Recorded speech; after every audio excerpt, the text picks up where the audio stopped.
You know, they only get a chance to watch, you know, these stars on TV. It's a little bit like me in the past when I was living in Scotland. Although you have these kind of events after the kind of Tour de France, it's nice to come out, and the riders love it.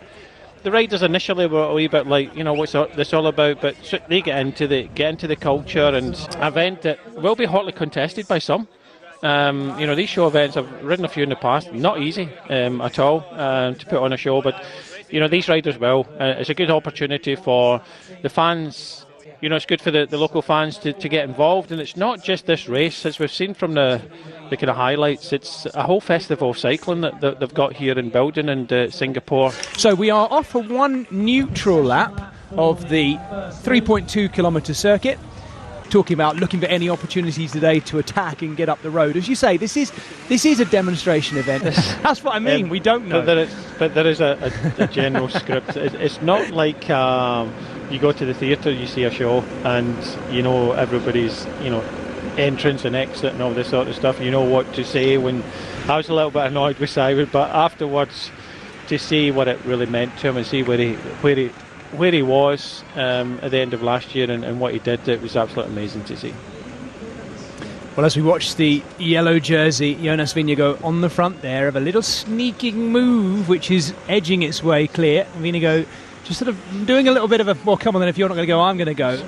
Mark would have been giving him loads of abuse, and I was like just watching Scott run up this steep climb next to Mark, taking these wonderful photographs, and Mark never even said a thing. And he's the only person I've seen, because he does give out. But we're seeing a little bit of theatre here with Simon Getchgood going on the attack. Just watch the Lotto Soudal rider, not happy with a few things at the back there. And yeah, more like the Chris Froome of old, I guess. If it was another rider, he would have been, as you say in Scotland, he'd be doing no bad, which is, no bad is good. In Scotland, so he'd be doing good, but we kind of play things down a little bit. We say, oh yeah, he's doing no bad, so because he is Chris Froome and we judge him on what he was doing before, he got severely injured, and leader of that team here today, the Team Singapore team, Mark Cavendish this time. I told you they are teammates in this race, officially anyway. Of course, they're not professional teammates. In fact, they're very much rivals, those two.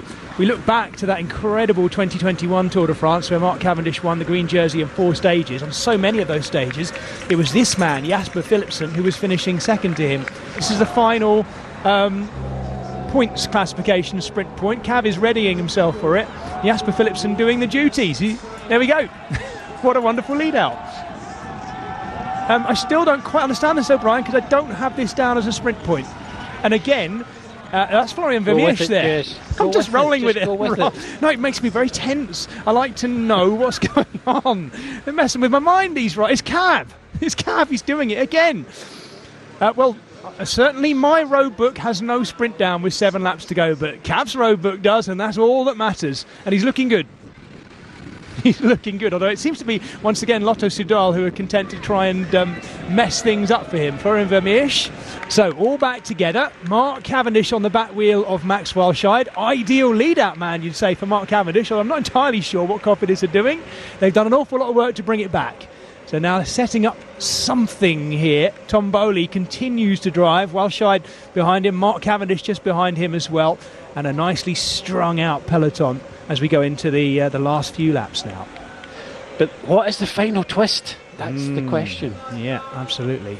I'd be amazed if this group all sprinted out between them. I think there might well be some more attacks to come. It was Chris Froome who started it, wasn't it? To the right of our shot, down the left-hand side of the road.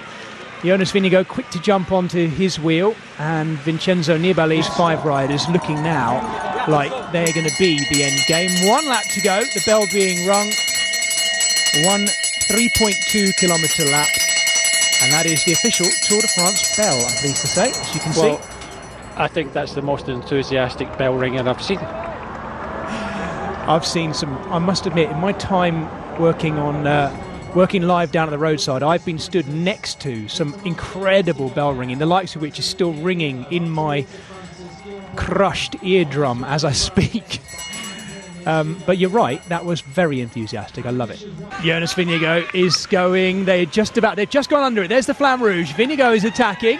He's got Nibali, Vincenzo Nibali, right on his wheel, and a little gap back to the next group now. Looking at the yellow jersey of the Tour de France, thinking about taking the win in the Prudential Singapore Criterium. He's attacked. Vincenzo Nibali hesitates a little bit. Jonas Vingegaard's going. He's got that gap over Vincenzo Nibali. Chris Froome flicks the elbow for Mas to come through, but Enric Mas is saying, no, mate, you go for it. You get on there. The yellow jersey going clear, as we thought he might. Jonas Vingegaard rounding that corner, and now he should be able to see the finish as well. He's up against the barriers, 500 metres to go.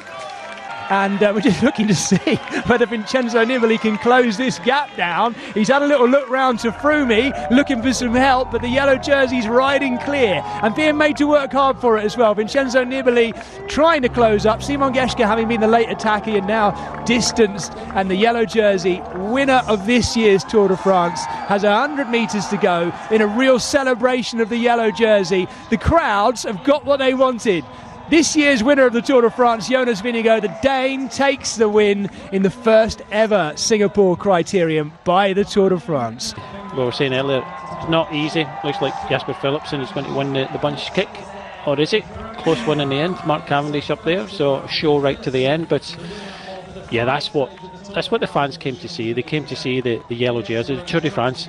Someone who they've watched on television. Nice bit of wheelie there across the... Brilliant win, of course, by Tom Pidcock. He is in the process of dealing with an ongoing knee issue and hoping he can fix that this winter. I'm hoping I might get a chance to commentate on him in the cyclocross this winter.